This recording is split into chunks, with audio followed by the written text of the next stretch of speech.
All right, welcome back everybody. This is another episode of the No Money Real Estate Podcast. And today I'm in San Pedro, Belize. I'm on the island of San Pedro. I think it's the island of San Pedro, which is just off the coast of Belize. It's part of Belize, and I'm here staying at this hotel. Now, what's really amazing, and I'm gonna get into you with this show, is I was invited down here as a consultant to help some friends of mine that I have to evaluate buying this hotel. This is a 50-room hotel right on the beach in San Pedro, Belize, and they're really serious about buying it. But as people that are just getting into this, they've got a little bit of their emotions involved. So they did a smart thing, in my opinion, is they asked me to come down and look at the property with them liberally, with an outside look on it, and just say, is it good or not? And I'm gonna get into my thoughts on this property and tell you what you should look for if you ever think about getting into hospitality and buying a hotel. I'm gonna get into it right after this. Hey, my name's Ken, and I'm a real estate investor. I want to welcome you to the No Money Real Estate Podcast. On this show, I'm going to interview elite level real estate investors from all over North America. And I'm going to help you to see one thing that all successful real estate investors have in common. They build their portfolios without using a dime of their own money. I've got a portfolio of $300 million in real estate. That includes resorts, apartment buildings, commercial buildings, and I built the entire portfolio without using a dime of my own money. Real estate is a business that anybody can get into, but the strategies that those tight real estate investors use to build massive portfolios have been kept secret for decades. Now, because of this show, I'm going to reveal them to you. So let's get started. All right, welcome back everybody. You know what? There's a lot of people that have stayed at resorts over the years and thought about the property as they're there, and the real entrepreneurial people will be looking at it and say, man, could I ever own one of these? And that's what happened to some really dear friends of mine, people that are very important in my life. I would say way beyond the average friendship. And when they were looking at this property, knowing how much I know about it, they asked me to come down and take a look at it with them. And I thought it would be really cool to show you the property and some of the really cool things about it and how my mind works through this and how you want to assess it. Now, a couple things that come into play here as we're looking at this together that are part of what I talk about all the time. It's really important. Whenever I talk to people about investing in real estate, there are 4 fundamentals that you absolutely must adhere to whenever you're looking at anything. And really quickly, number 1, never buy a property. Never buy anything in real estate unless you know you're getting a good deal, unless it's undervalued. And if you're looking at a little house, it's really easy to do because you just look at what the place is worth, get an appraisal done, and if your appraisal comes down back just a little bit higher than what you're paying, it's a good deal. But when you're looking at something like this, you've got to look at it more deeply. There's so many more things that come into effect because you're not just buying a property, you're buying a business. So when you look at it, you want to look at occupancy, how many people are staying here, how often are they full, what's the average occupancy in a year, and then you want to look at what they're charging for their rooms, for the quality of room that they have, and you do comparisons just like you do with a simple purchase. You do comparisons to other hotels and other resorts. Most people don't realize that in the hotel industry, we can actually get data from all the other hotels and we can do direct comparisons. So when you look at that stuff, you're gonna know if it's a good deal. You're also gonna know how you can increase the value. The second step in any process of buying real estate is the financing. Making sure that you finance the property, you buy the property, you get the money to do it in the smartest way possible, given the circumstances and the things you're gonna do. Now, what makes buying a hotel that's open, it's called a going concern. It's in business. The day they buy it, they're gonna have guests, they're gonna have people that have expectations, and they're gonna be responsible for fulfilling those expectations. And also when you finance something like this, there's lots of other techniques that you can do in the financing of the property. So you have to figure out exactly how this place is being run right now. You have to look into a lot of the background information so you can figure out what's the right financing strategy. So as part of your due diligence in your fact-finding exercise at the onset of this, you want to know what's the current setup that the current ownership have. Do they have debt on the property? Are there mortgages that could be assumed? Are you going to do a 100% cash transaction? If you are, do you have the money or do you have to raise the money? All of these things come into account. The third step in any real estate deal is increasing the value of what you're doing. Now, if you're looking at a hotel like this, and as I'm doing this, I'm going to show you some pictures of the property and everything else, but when you're looking at increasing the value of it, there's a lot of things that you have to take into account. Number one, the basic. Renovating the property is always going to increase the value of the property. So are the rooms able to be renovated and brought up to a higher standard, which means you could charge more for the rooms, which means you could get better quality guests here that are going to spend more money on other amenities. You look at that stuff. You look at what kind of renovations can be done. What kind of additions can you make to the property? Now, here's the most important part. If you're thinking about increasing the value, then also, how much money is it making now, and how much more money can you make if you implement strategically things that people can spend money on? So in this property here, I'm recommending that they open a small spa. I'm talking about a day spa that people come to for the day. They pay a fee to come. They can get massages. There's hot tubs, there's cold plunges, there's saunas, there's all of that stuff there. And in this area we did some research ahead of time, and we found that there are very few day spas around. So having a high quality day spa, it's going to bring more people to stay here as guests because they would get free access to it.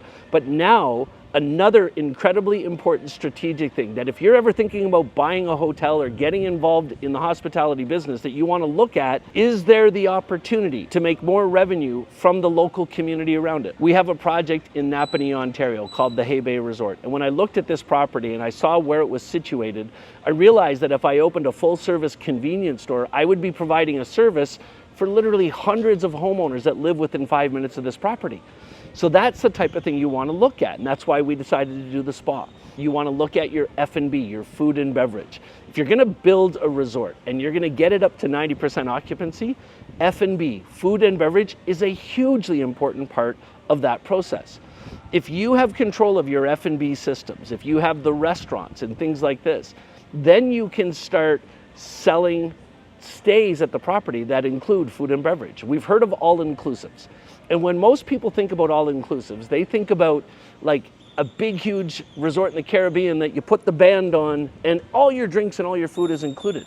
But it's not just that way. If you did a breakfast inclusive where all of your breakfasts were included and you put on a big, beautiful buffet breakfast that everybody can eat, breakfast is the cheapest of the meals to administer. It's the most profit in meals if you do it the right way. They could actually here at this resort start selling stays that include breakfasts. Or you could do meals, so all the meals are included. Or you could do all the breakfasts and 3 meals out of the 7 days that they're here. So there's all kinds of benefits you have if you control your F&B services. And if you're gonna do a hotel or a resort and you really wanna maximize what you're doing here, not having food and beverage doesn't even make it a hotel. You need food and beverage included in it.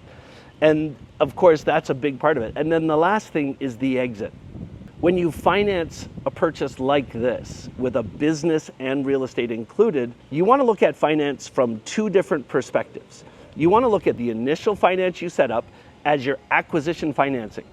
And acquisition financing is going to allow you to buy the property, get enough money to do the renovations, but then once you do your renovations, add your amenities, add all your income streams, and you get there, you're going to radically increase the money you're making. Friends, did you know that in this industry, if you do that and you increase the value, well, you're going to have the value increase from the real estate, but for every $100,000 in net operating income that you create, it adds $1 million in value to your property. So if you're looking at a property and let's say they're doing $3 million a year and they're getting $500,000 in profit, well, if you can take that and turn it into $5 million a year with $1.5 million in profit, for every $100,000 in net operating income that you get, your value goes up by $1 million. So hypothetically, theoretically, and what I just told you, if you create an additional $1.5 million in net operating income after all your expenses and everything, you've now taken that property up to at least a $15 million valuation. So what you do in the exit financing for something like this is you do exactly like you would do with a small property. You buy it under value, you get your initial acquisition financing figured out, you figure out what it's going to cost you to renovate, to increase the quality of it, you make sure all that money is included, and you only do the deal if you can double the value. So if they bought this property for $5 million and they can turn it into something that's worth $15 million, and let's say they have to borrow another $2 million to buy it, so they're into it for $7 million in acquisition financing, if they get it up to $15 million, banks will give loans 2 hotels being run properly at about 50% of value. So now they could get a new loan for $7.5 million on a $15 million valuation.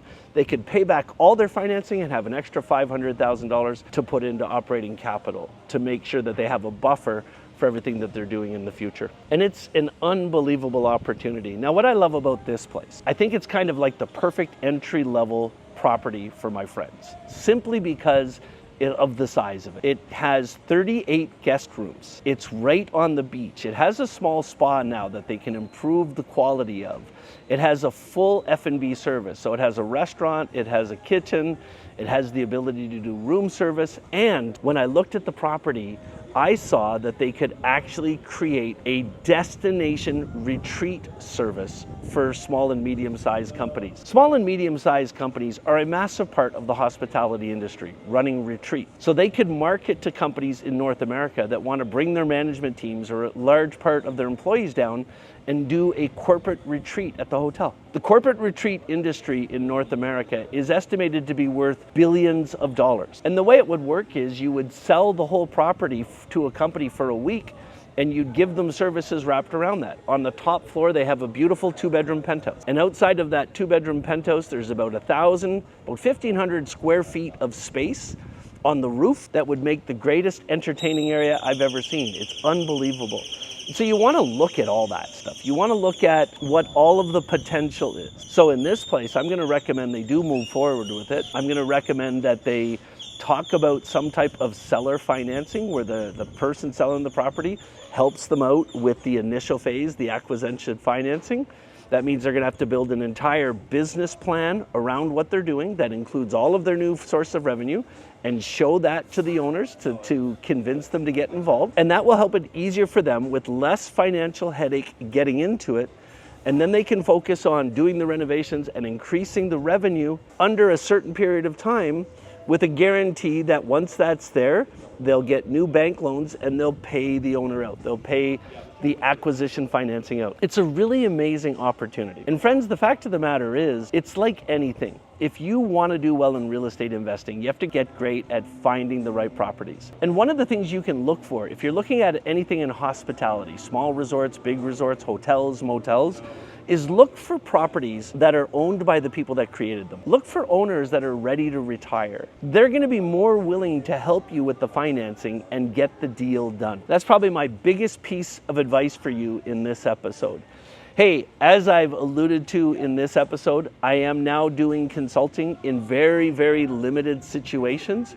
If you're looking at buying a hotel or a resort and you'd like me to get involved and come to the property with you and really take a deep dive on it and help you put together your business plan for how you're going to get the money, how you're going to renovate, what type of amenities can you add to the property, I'm more than willing to talk to you about it. All you have to do is just go into the notes of the show and say, I'd like the chance to talk to you about a property I'm buying. And I'll get my team to hook up an appointment and we'll have a chat on Zoom and see if I can help you out.